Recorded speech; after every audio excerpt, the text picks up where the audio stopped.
How rising powers are challenging the global economic order. To kick things off, imagine this: the year is 2040, and the US dollar has lost its status as the dominant global reserve currency. Countries across the world pay for oil, conduct trade, and even hold foreign exchange reserves largely in other currencies. This may seem unfathomable today, but the early rumblings of this seismic shift are already underway. In this video, we'll dive deep into the emerging trend of de-dollarization, how rising powers like China and Russia are gradually challenging the dollar-centric economic order. This is a complex but fascinating topic, so get comfortable as we dive in. First, let's understand how the US dollar became the world's dominant reserve currency. This was not by coincidence. It stems from the emergence of the US as the preeminent superpower after World War II. Quite simply, all roads of global trade, finance and monetary policy have led to the US and American financial institutions ever since. After World War II, the famous Bretton Woods institutions like the IMF and World Bank were set up to facilitate global trade and development. But crucially, they were dollar-based systems. The dollar became the currency of choice for international transactions and reserves. Two-thirds of global foreign exchange today is in US dollars. Global commodities from oil to gold are largely priced in dollars. This gives the US what former French finance minister Valéry Giscard d'Estaing called an exorbitant privilege. Because the world needs dollars, the US can borrow cheaply in its own currency and run massive deficits without concern about capital flight. No other country has this kind of economic clout or financial freedom. The dollar remains vital for global markets to function smoothly. But here's the catch. This dominant position relies entirely on other countries trusting the dollar as a stable store of value into the future. Once that faith begins to crack, its global status could unravel quickly. The dollar discontent is rising, and why? For decades, developing countries have been quietly disgruntled about the dollar-centric system. But they haven't had the economic heft to challenge it meaningfully. This is changing with the rise of powers like China, Russia, India and Brazil, together called the BRICS bloc. These countries now account for over 40% of the global population and nearly a quarter of worldwide GDP. The days of unquestioned dollar dominance are ending. But why exactly do they want to undermine the dollar? There are a few key reasons. First, there's a desire for greater monetary sovereignty. Every time the Fed raises rates, it causes turmoil for emerging markets. Second, the weaponization of the dollar by the US for sanctions has fueled unease. When the US blocked Russia from dollar transactions in 2022, it increased the desire for an alternative system. Third, there's the ballooning US national debt, now over $30 trillion. Finally, countries like China and India want greater leverage to shape global rules and institutions. De-dollarization is seen as a pathway to wresting influence away from the US. So how are BRICS countries working to actually undermine dollar dominance? A core strategy has been new development banks that bypass existing US-led institutions like the World Bank and IMF. Power dynamics within those institutions favor the US and the West. In 2014, Brazil, Russia, India, China and South Africa together launched the New Development Bank, headquartered in Shanghai. Similarly, China founded the Asian Infrastructure Investment Bank in 2015 with India and Russia among its founding members. The AIIB has now grown to over 100 member states, rivaling the Asian Development Bank led by the US and Japan. These new banks allow BRICS to funnel investment into developing countries without reliance on US-dominated financial channels or dollar transactions. This reduces the leverage and influence Washington has enjoyed over other countries through entities like the World Bank and IMF. It lays the infrastructure for a post-dollar world. Beyond development banks, BRICS countries have also moved to denominate more bilateral trade in local currencies, bypassing the dollar entirely.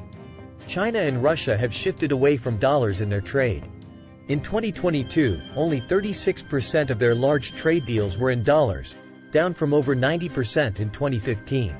The rest used local rubles and yuan. Similarly, China and India plan to increase use of their own currencies in trade from 10% to 50% by 2023. Such bilateral currency swap deals are growing. It also helps boost the international status of their currencies. This concept is extending beyond BRICS too.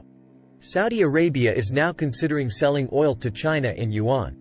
Make no mistake, this is a structural shift. Reduced global demand for dollars means less ability for the US to run huge deficits without consequences. It's a direct threat to dollar dominance.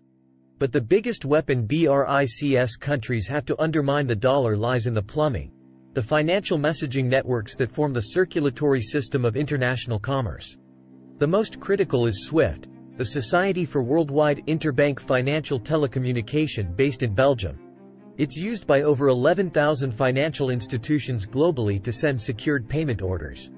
Pretty much any major international money transfer, like settling trade invoices or foreign exchange transactions, relies on sending messages across SWIFT. Guess what? The US pretty much controls SWIFT. This gives Washington enormous leverage over other countries, as we saw when Iran was blocked from SWIFT in 2012. So unsurprisingly, China and Russia have worked to develop alternative financial messaging networks outside US control. In 2014, Russia launched SPF's System for Transfer of Financial Messages, after the first round of Ukraine-related sanctions. It now links over 400 Russian banks and foreign entities. China has CIPS, the Cross-Border Interbank Payment System. Launched in 2015, CIPS already reaches over 75 countries with participation from major banks involved in Belt and Road projects. There's also the BRICS-led Global Payments Initiative agreed in 2022. With SWIFT now threatened by the Russia-Ukraine conflict, these alternatives offer countries a way out. Make no mistake, breaking the monopoly of SWIFT is an existential threat to dollar dominance. But what could really tip the scales is changes to how oil is traded globally. Underpinning the dollar's reserve status is the petrodollar system, where oil exports are priced and settled largely in dollars. This creates huge global demand for dollars, further cementing its dominance. China is now moving aggressively to undermine the petrodollar through the launch of an oil futures contract priced in yuan on the Shanghai International Energy Exchange in 2018. This petro-yuan provides a viable alternative for oil exporters like Russia and Iran to avoid pricing in dollars. Even US partners like Saudi Arabia are now considering pricing some oil exports in yuan. Since its launch, the petro-yuan volumes have risen steadily and are now in the same league as leading benchmarks like Brent and WTI. The rise of yuan-priced oil could remove the key pillar propping up dollar dominance. Combined with alternative payment systems, its impact could be game-changing. So where does all this lead? Could we actually see the end of dollar supremacy in the next 20 years? Well, in the short run, the dollar's decline looks gradual. The depth and liquidity of US financial markets still makes it the preferred store of value. And countries wary of Chinese dominance may prefer the devil they know. But make no mistake, the dollar order is facing a structural challenge. The pillars sustaining its global status, oil, financial flows, trade, are being actively undermined. Once the dollar loses its coveted reserve status, the US may struggle to finance its huge debts. It would lose the leverage over sanctions and global trade it currently enjoys. It's unclear what comes after dollar dominance. One possibility is a bipolar monetary order between the dollar and euro on one side, and China's digital yuan on the other. While nothing can dislodge the dollar overnight, its days as the undisputed global reserve look numbered. As the famous saying goes, a journey of 1,000 miles begins with a single step. De-dollarization may be inevitable sooner or later.